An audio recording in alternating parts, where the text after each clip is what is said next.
Welcome to Coruzant Technologies, home of the Digital Executive Podcast. Do you work in emerging tech, working on something innovative, maybe an entrepreneur? Apply to be a guest at www.coruzant.com/brand. Welcome to the Digital Executive. Today's guest is Rahul Powar. Rahul Powar is a serial entrepreneur, technologist, and leader. Before Redsift, he founded AppSmart, which was acquired by Thomson Reuters Corporation in 2012. At Thomson Reuters, he served as the head of advanced products and innovation. And in a previous life, he was part of the founding team and principal technical architect at Shazam. Before the launch of the iTunes App Store, he envisioned and created the first Shazam iPhone app. Well, good afternoon, Rahul. Welcome to the show. Hi, Brian. Thanks for having me. Absolutely, my friend. It's been a while and hope you've been well. I know you were on the podcast previously, and I just really appreciate you coming back and having another conversation and updating our audience kind of where things are at in your technology career and leading as a leader in your organization. So, Rahul, I'm going to jump into your first question. You've been part of several transformative technology companies, from helping architect Shazam to founding AppSmart and now leading Redsift. What experiences along your journey shaped the path that brought you where you are today? Yeah, it's great. I think when you put it like that, it feels like a very long time, but I guess it has been. I class myself as a technologist going through. I get excited by technology, but I'm not a technologist in the sense I get excited by the technology purely for what it is. I get excited because I think those technologies can have a really transformative impact on people. And that's the bit that has sort of been the common thread across all of these businesses that I've been involved with in one way or the other. I like to work on problems that are genuinely sort of at the edge of what technology can do. And, I think back in early 2000s, Shazam was one of those things, right? The idea of actually recognizing music out in the wild across many lifetimes worth of audio was difficult. But what was really cool was that people really got a lot of value out of this. I still meet people who tell me it's one of the great experiences of, the apps that they use on a daily basis and makes them smile. And I think that's the exciting part of technology. At AppSmart, we were building early natural language processing technology to help people understand what content was most relevant to them. And then we later started to scale that up when Thomson Reuters acquired the business. And here at Redsift, as we get a little bit older, I'm thinking about the challenges with technology as it stands today, the way trust is fragile, the way digital transformation is sort of scaling across every dimension of our lives, but the security implications of that are not sort of fully understood and fully addressed. So I think we're at a point where technology can be part of the problem or can be part of the solution. And the common thread is say, how do we take these capabilities that exist and actually make them work for the people? So at Redsift Cybersecurity, we're just trying to make that happen. Thank you. And I like what you said about that. Technology can be part of the solution or it can be part of the problem. And it's really how you look at that and applying it. Obviously, I can hear it in your voice. You're excited about the technology because it can have a transformative impact on people and in the world. And you are bringing great solutions to the world. And I like that you like to work on problems where technology is on that cutting edge of really trying to solve a bigger problem. And I think that's exciting. So thank you. And Rahul, at Redsift, your mission is to make the internet fundamentally safer. What critical security gaps did you see in the internet's infrastructure that inspired the creation of the company? I think most people, organizations, consumers sort of take the internet for granted. But what's interesting about the history of the development of the internet is it wasn't really built with security, for want of a better word, as a first-class citizen of the internet, right? It's sort of being layered on top. So back when we sort of think about the early use cases of the internet, they were basically emerged from these interconnected networks, predominantly through universities that need to communicate with each other. And the idea of security was very much an afterthought. And then come .com, come the mobile revolution, come everything else, and the fact that so much of our identity and our business has translated to using the fabric of the internet, we find that security is sort of built in these layers that sit on top of the internet, and they're very unevenly implemented and distributed. So basically what you have is an internet that runs on trust layers that were never really designed for today's threat environment.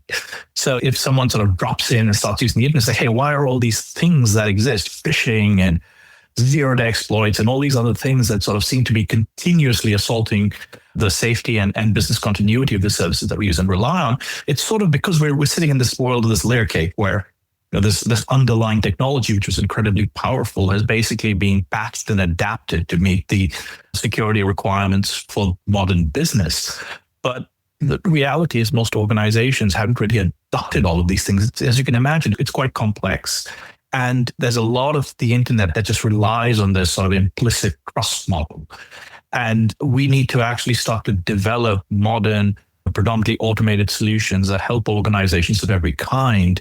And obviously at RedSift, we work across relatively small organizations all the way to sort of government scale. So we understand what the challenges are at each range of that, and make those solutions applicable for these organizations so they can effectively level up their security and ultimately lead to better outcomes for their customers, their employees, their supply chain, everyone else who relies on them.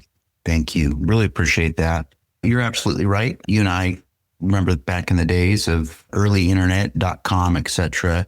And most people take the internet for granted. They think that, just because the internet was developed without any real security, they still to this day think, hey, everything's fine. But there are so many layers across the internet that have been patched and adapted for, modern business, making it very complex today, as you said. But what you're doing at RedSift is you're developing these modern secure solutions where people can adopt and feel, more confident about the work that they're doing across the internet. So I appreciate that. And Rahul, as AI becomes more integrated into cybersecurity systems, how can organizations ensure that automation improves security without introducing new risks? Yeah, so AI is a very obviously interesting technology because, as a technologist, I did not expect the capability that we have today to really happen within my professional career. I think machines have historically really struggled with a lot of the things that us humans find, very easy to do. For the very longest time, you couldn't really build AI systems that could string together a compelling sounding sentence, much less make judgment calls on, various types of assessments as we do routinely today. So I think AI has just sort of emerged as this, unreasonably powerful and incredibly useful technology over a very short period of time. And I think that has sort of led the world to many challenges. And then we think about in the realm of security, I think the technology is, poorly understood, incompletely implemented, and introduces new threat models that, most users and most businesses don't fully understand, simply as a function of it being, so surprisingly effective and at the same time being under such rapid development.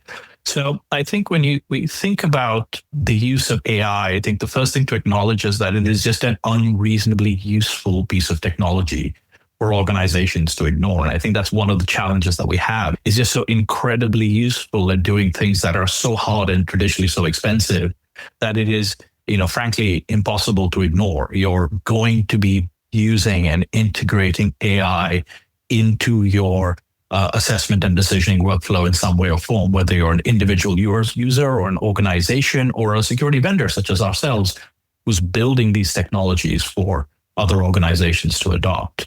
I think the other thing that people have to recognize is it's actually incredibly powerful, but in ways that machines have always struggled with. Like I said before, we couldn't have imagined that it would be so easy and relatively inexpensive to use AI to build what is, effective human sounding conversation. But it's also meant that in speech and in vision and all these things that computers always struggled with to understand, it's now actually relatively inexpensive for us to build systems that can work with us in these very important domains of communication. Now, of course, the bad guys also have access to very similar technology. And so we find ourselves in a little bit of an arms race over here, where it's becoming cheaper and cheaper to find and launch attacks and to surveil organizations online and surveil social media accounts online and those sorts of things, which, would have historically required a lot of human capital to be deployed, now can be done in a very mechanical, autonomous way.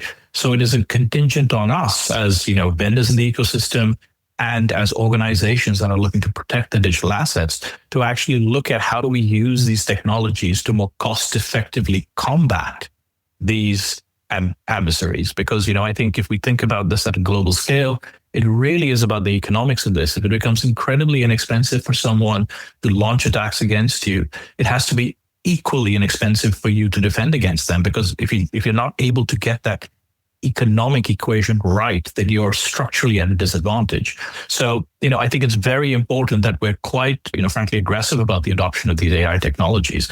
But along with that comes a whole new set of risks. They are not perfect machines in the same way human beings are not perfect machines, right? AI is vulnerable to very types of attacks that are specific to AI. AI is extremely powerful, but it is not without fault or error. So how do you set up the right guardrails so that you can use AI to amplify judgment, not necessarily replace it? And I think, your question is very timely, but it's also probably a little bit complicated right now because I don't think we have all the answers. But I know that we're on the journey of actually understanding these systems better and implementing them and finding where they work most effectively and where they break. Thank you. Really appreciate that. And I would totally agree with you. We've been in technology a lot of times, or for a long time, Rahul, but the last few years, technology has really advanced faster than ever before with this proliferation of AI. And as you mentioned, AI is unreasonably useful and a powerful technology that organizations, it's just impossible to ignore. People need to start to adopt this at the business and personal level, obviously just to get ahead. But now the bad guys have this technology as well, and they're trying to penetrate businesses and, again, disrupt businesses or obtain financial information or, funding for that matter. So I appreciate your insights. And Rahul, the last question of the day, as we look ahead, how do you see the future internet security evolving over the next decade? And what role will proactive infrastructure and AI play in making the digital world safer? I think predicting the next 10 years from where we are today is a bit of a challenge, but I'll give it a go. I think like I described before, clearly everyone in the digital space is, predominantly using knowledge work in some way or form, right? We are, we're not physically building houses. We're using digital technologies to sort of transform intelligence into some sort of like business outcome. And clearly AI is the new machine that we've created that, effectively turns energy into some form of intelligence. So it's pretty clear to everyone in the industry that, AI is going to be a very sort of important and arguably the foundational component for the way we build, deliver, and secure services over the next 10 years. But that means that everything effectively starts to move a lot faster and everything is a little bit less deterministic than it is today. So, I think one reasonable example of that is that, the organizations have traditionally thought about their security infrastructure as the sort of perimeter. And, that's on the outside, and then everything on the inside, you're protected in a different way.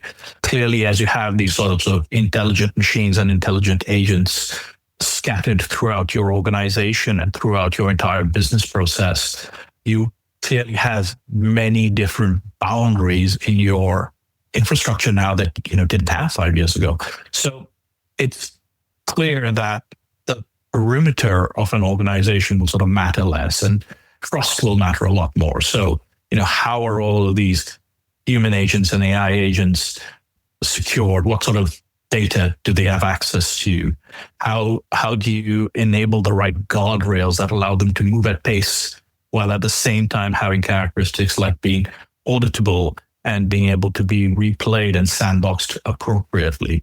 So all of this points to the fact that security is going to become more of an architectural piece than a reactive piece. And I think that's quite important because, in our industry in cybersecurity, there's been a lot of focus on sort of like breach detection and response, which is clearly very important because when bad things happen, you need to know what it is you're doing. You need to contain it. You need to measure it.